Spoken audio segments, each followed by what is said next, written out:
शराब क्या है? शराब एक नशावर चीज है जो पीने से इंसान का होश और सोचने की ताकत कम होती है।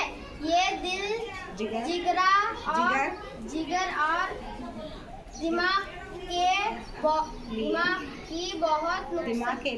दिमाग के लिए बहुत खतरनाक होती है। गुटखा क्या है? गुटखा एक किस्म की चबाने वाली नशावर चीज है।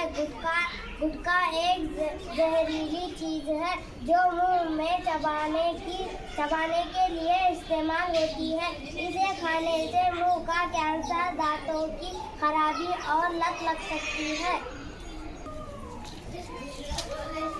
मंशात की लत क्या है? मंशात की लत एक बुरी आदत है और इंसान को जिस्मानी और ज़हनी तौर पर कमज़ोर कर देती है। ये आदत जिंदगी को बर्बाद कर देती है।